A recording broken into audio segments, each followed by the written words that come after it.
back to my channel. If you're new, my name is Lovette Jallow. If you're an oldie but a goodie who recognizes me from other platforms such as Black Vogue, thank you for coming back and thank you for watching this video. The video will be mainly in English, but if you click captions up top, you can pick a Swedish translation so that you can see what I'm saying in Swedish. And I have done that because I've previously forgotten to do so for some of my followers who have hearing impairments. So now we're just making it a lot easier for everybody to understand what I'm saying and to hear what I'm saying in the language that is comfortable for them. Now, for the past couple of weeks, my name has been floating in a few magazines and newspapers in Sweden with regards to an issue that happened with Pernilla Wahlgren and Sofia Wistam. Now, most of you may not know who they are because you live in a better world where there's funnier people out there than these two individuals, but I digress. Sofia and Pernilla are two personality figures in Swedish society. They have TV programs, they have a lot of privilege, a lot of money, and a lot of followers. Much more than I could even dream of. Anyway, let's get to it. They also have a podcast. That podcast is sponsored by two of Sweden's multi-million companies, Indiska and Mathem. So they pay them to be able to do advertisements for them and also afford to have the podcast. The same podcast that they sat down and did some pretty problematic things. Now let's take a timeline so you can just get an overview of what happened and how it played out against me. Obviously, so on my platform Black Vogue, I get a lot of DMs, people asking questions, people who want to work to create a better environment for everybody living in this country, most of the time. I got DMs upon DMs telling me this is problematic. White people, black people, brown people, mixed people were all DMing me saying this is not okay. But they didn't feel that they had big enough platform to speak on this issue. I wasn't going to take it because I was on my way to go on holiday. Let's get into it, and I have the sound bites so you can hear what they were saying. It started off with a podcast, which means they have scripted the show and they sat down to record it. They start discussing why it's not, times have changed, and why it's so problematic to use the N-word these days. The problem they made was they used the N-word to illustrate how negative it is. And some people got hung up on that. They said, well, they were just saying that to stop people from using it. My reply to that is, people are not ignorant. If they had said, my mom said da-da-da-da-da, N-word, da-da-da-da, N-word, we would still understand. But you can hear it for yourself. That particular part. Hon att ja, det är ju lite ovant att spela mot en neger, för det märker man ju på att folk blir lite rädda när det kommer in negrer i rummet. Man bara, men man sa så, och jag menar, det finns ju gamla sånger om. Then they go on and they speak about a mixed children in general. They talk about a mixed kids having varying skin tones. So they're actually putting in the exotification issue onto an already problematic and loaded issue. Like saying the N-word 3-4 times is not bad enough. Let's go in and talk about babies and how they can be light skin, dark skin, etc, etc. And Mulattbarn, så kan ju vissa mulattbarn vara mer mörka och vissa vara mer ljusa, beroende. Using an age word of mulatto, which I have really spoken about so many times. The word mulatto comes from the slave trade, when black women like myself were taken captive, raped, and when we had children who were mixed, the children were called mules, mulattoes, meaning the white parent is a horse, a noble horse. The black parent's a donkey. And together they have an offspring which is sterile called a mule. Now, why would you even want to use that word? Why would you even have a need on a podcast to sit and talk about varying skin tones of mixed people? You're exotifying. You're going into colorism there. But that wasn't enough, obviously. They then had to continue. by ending this grand parade by being transphobic. They were speaking of a human being whose identity they refused to respect. So they go on and speak about this person by misgendering them from their wrong gender identity. Jag har fått lite skäll från en Love som blev lite irriterad på att vi sa att vad äckligt med män som kan amma och sådär. Och det här är en trans som säger det att i huvudtaget att säga att någon annan är Peter gifter sig, så har han en gammal klasskompis som var där, som han har känt hela sitt liv, som nu plötsligt då har blivit kvinna. Och det här är en tjej som jag aldrig träffat förut liksom. Eller jag kanske såg att det inte var en tjej, så kan vi säga. Men jag vet som man har träffat förut helt plötsligt står där och är kvinna. Det är ju naturligt för honom, och det vem som helst ska få vara vad de vill. Men man måste ju erkänna att man blir lite obekväm och vet inte riktigt hur ska jag förhålla mig till det här nu. Och så känner man att man verkar så här, man verkar så naturligt som att det är världens normalste grej. Fast egentligen vill man bara stå och ställa. Och jaha, och han hade till och med bytt namn. Han hette ju inte sitt killnamn. So we see now two privileged people discussing things that they have very little knowledge or experience in, and ended up creating a giant mess that they are gonna try and ignore. My mom listened to it, I listened to it, friends listened to it, and we were all like, yeah, there's really no excuse to say or do this. So I decided, before I go on holiday to rest, how about I just write about this? And there's extensive Instagram posts about why what they said was wrong, how they can remedy it. But whilst I was talking about that, I also told people what would likely be the outcome. At about 9 a.m. I basically said, after all this critique has been set towards these privileged women with no lived experience of racism, of transphobia, none of that, what's gonna happen is step one, they're gonna say, I'm angry and mean. Step two, they're gonna say, we have misunderstood their words and their intent, as if their intent weighs over what the actual reaction is. What's the end result versus intention? I can leave my house now and have the intention of being good to everybody, but I might inadvertently step on someone's toes.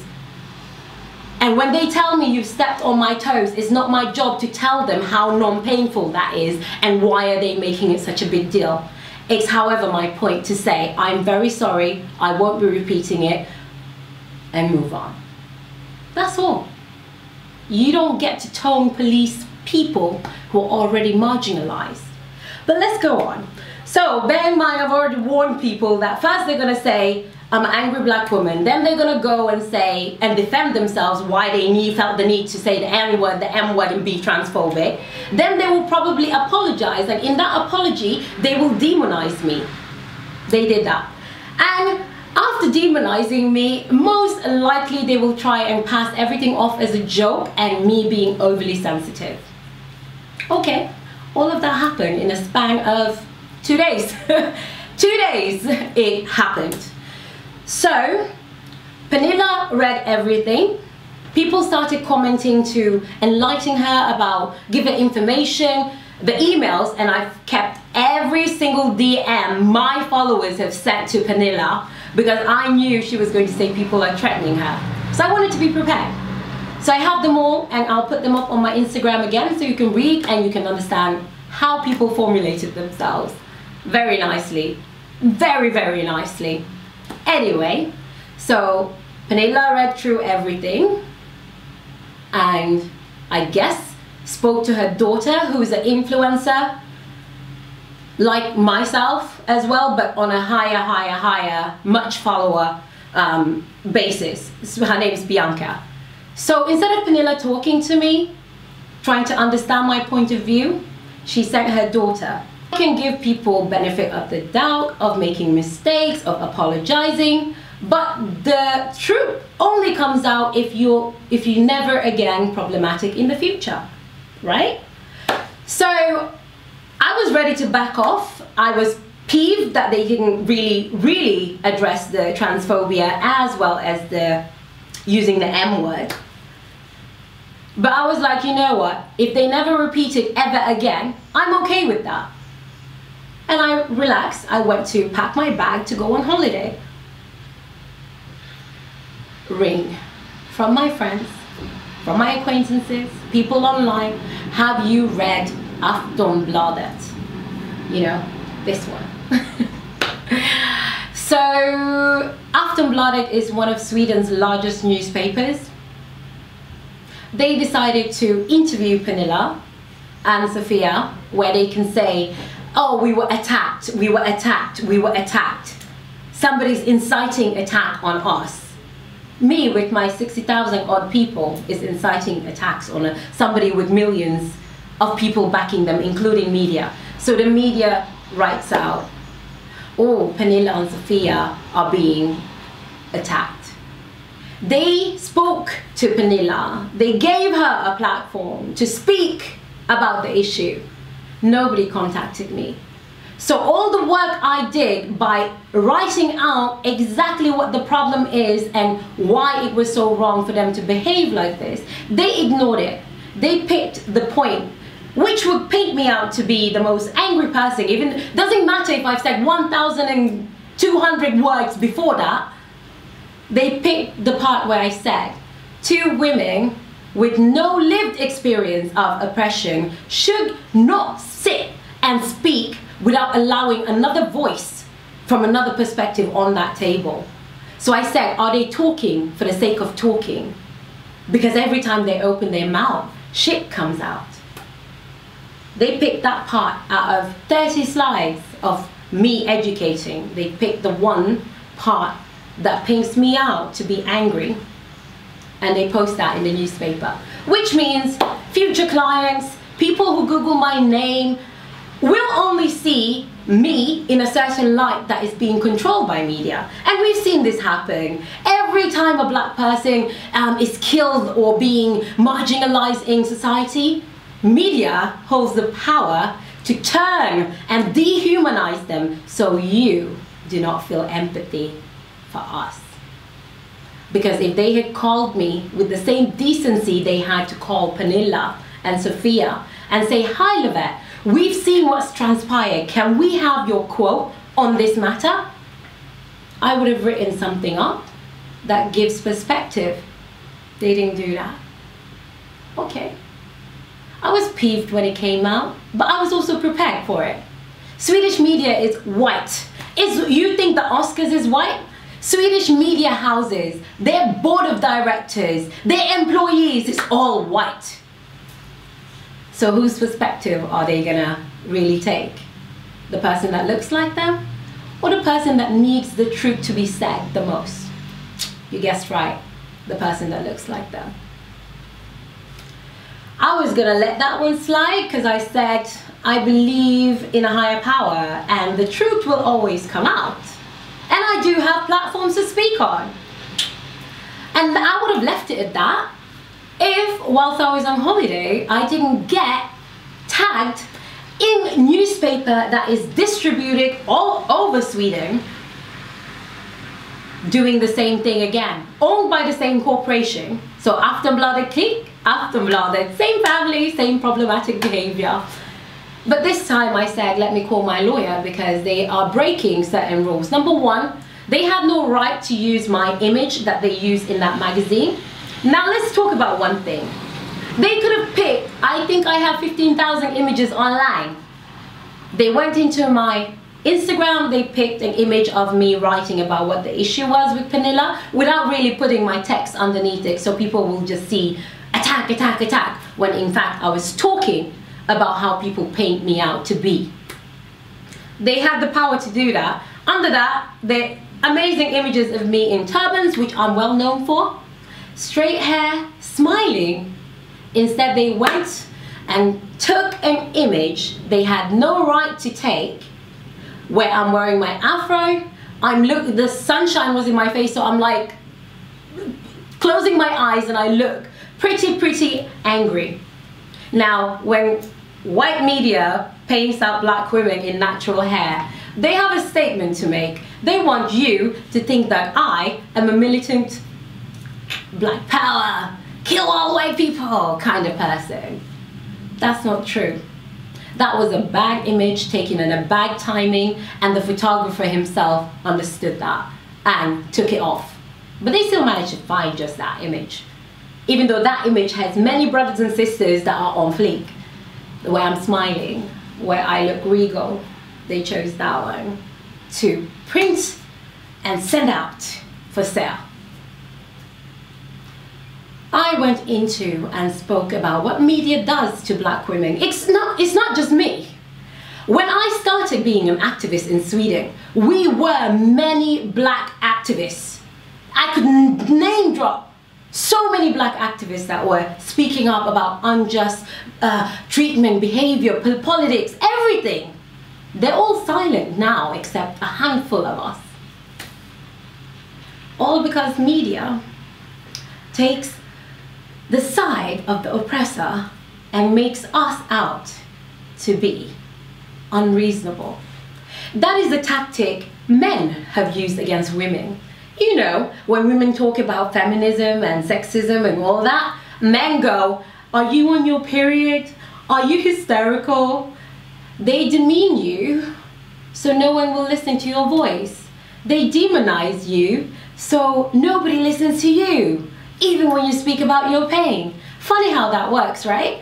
Because it's even funnier that white women do that to black women. Because media, the reason they wrote about Pernilla and gave her the benefit of the doubt to give her a call and talk to her, they're friends.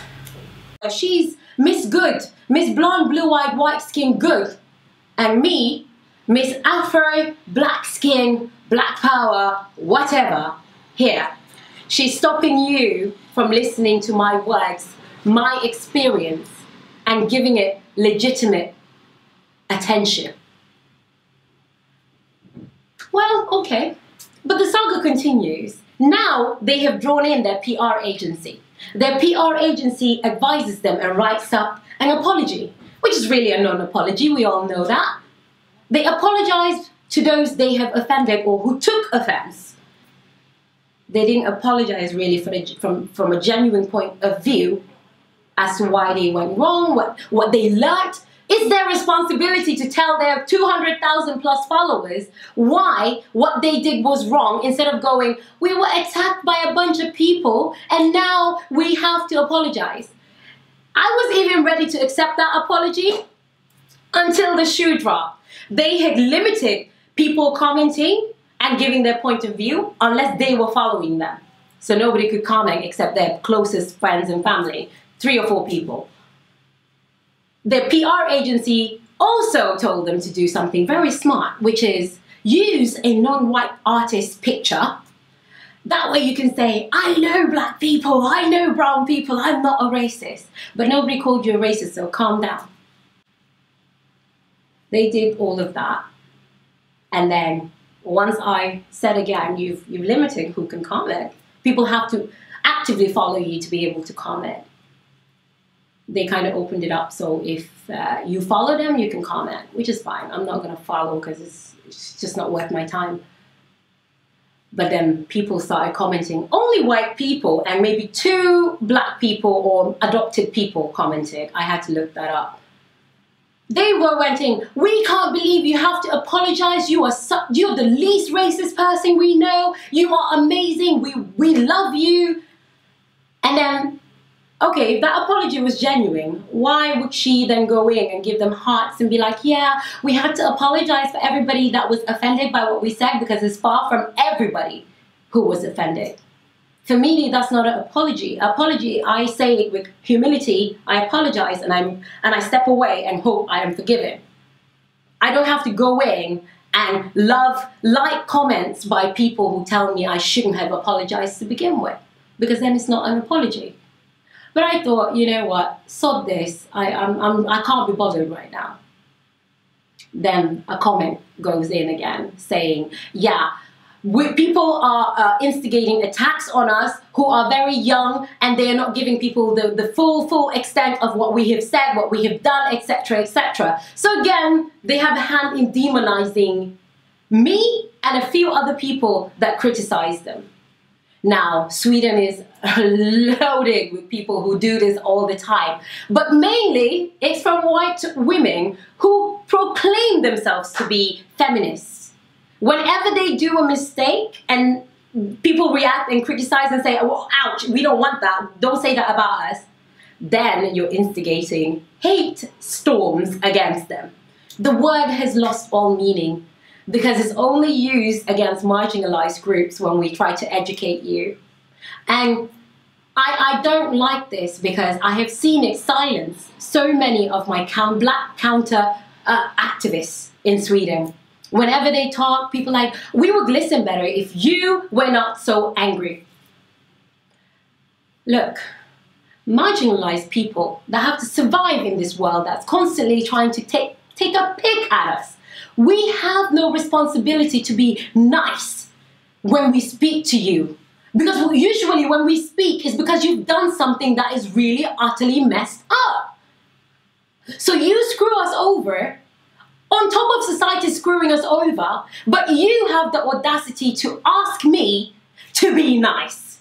So you can turn police at me. But I have no power to even make you stop using racist words. I have no power to stop you from painting me out to be the worst human being and using media to do it. But I can go through all of that, live my life, build my life up every single day. But I also have to be nice towards people that use oppressive language and who oppress me. Okay. Anyway, tomorrow I'm having a conversation with Aftonbladet. It's not going to be a super pleasant one because they've emailed me. I've emailed them back with my response. They've emailed me again to basically tell me that my view of things is wrong. But they forget that I'm also in law. And I also know what journalism means. And I know what rules and regulations you have to adhere to. So I may not have had time whilst I was in Greece, but my lawyer certainly has time to educate me on exactly where they went wrong. So if that conversation goes left tomorrow while I'm being blamed, again, victim blaming, we will take this to the courts and we'll just see how that plays out because this is not acceptable at all. Click has inboxed me and saying, hi Lovette, we've read all your posts. We didn't mean to demonize you, but we also don't think we did. That's pretty much what they said. So which is it? Are you sorry you demonized me? Or don't you think you did? Like, make up your mind, Miss Tuva, or whatever your name is. Which side are you on? This is all going on, parallel universe. This week was Pride Week. You know Pride, created by black, trans people who also are sex workers, who put their life on the line, their safety on the line to basically create a celebration week for marginalized people of the LGBTQ plus community. I support everything in that sentencing. We know what happened at Stonewall. We know who was arrested. We know whose voices refused to be silenced. Marsha P. Johnson. You better learn her name because of her work, we can now enjoy Pride Week. We can have Pride marches. We can celebrate love being love and equality for people from marginalized communities. What happened in Sweden, though, is funny. I was supposed to go to Pride to support my people, to support and uplift them. Until I read who was going to be on the main stage. Yes, Pernilla and Sofia. They are the hosts.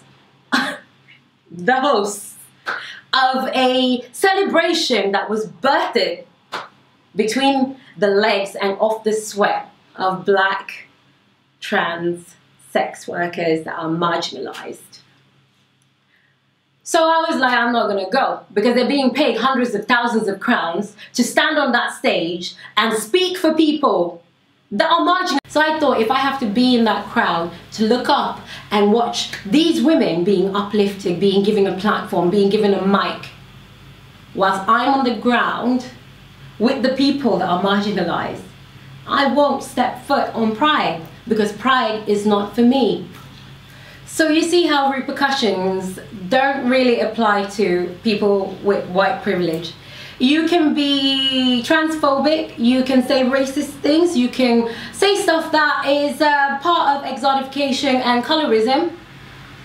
But Sweden's gonna pay you lots of money to be amongst those marginalized people on a week that's supposed to be for them and speak. And what's the first thing they do when they get on stage? They make joke of the criticism that they received. That shows you they have nothing to lose, so why should they even smelt in the effects of their actions? Now, this last piece is my ending. I believe in equal rights for all human beings. I don't care what color you are. I want this world to be a better place. But I also know how structures in life work. I've experienced it in England, in Sweden, even in West Africa, where I'm from. I am fully aware that change does not happen unless people make an active decision to change, to want society to be different and better for all of us. But like I said during my TED Talk, it's never comfortable to realize that you play a part in upholding structures that are detrimental to other people, like blacks, like the LGBTQ plus community. It's uncomfortable. So when things become uncomfortable, it's easier to point the person that's criticizing you as being the bad person. Then you're illegitimizing their viewpoint that you lack. You are silencing their voice because you don't want to hear what they're saying. It's easier to play into white victimhood. That's a coined phrase by white people themselves. So it's not something I'm coming up with here. White victimhood, white tears. By continuing this cycle, you get criticized instead of improving what you've been criticized on. You put on what in Sweden we call offerkofta. It means the coat of victim, white victimhood. And you cry because we know we live in a world where white feelings matter more than black lives, matter more than trans lives. But I am surprised at the level they've taken it to, where they're not telling the truth. They're telling their subjective truth, not a universal truth. They want to paint me out to be a person that instigates attacks on other people, when in reality, I exercise my basic human right to criticize something that is part of structures that will eventually kill me. That's what I wanted to speak to you about. This has been a very frustrating situation for me because I know the truth. I know many of you know the truth about me. You've seen me work tirelessly. So for people who don't even know who I am, to just diminish everything I'm saying by calling me angry black woman, by using powerful media to do that, is very painful. But as always, you know, we're gonna pick ourselves up. I'm no longer going to be scared to use my YouTube platform to talk about these issues. As long as the issues persist, I have to be a voice outwards to speak on these things. And I won't be silenced. I won't be silenced by anybody, by any means. Again, until the day I die, I will continue talking for marginalized groups and doing my absolute best to help, because that's just who I am. Learn, suck it in, be a better person. It's not that hard. Okay, love you guys and take care of yourself.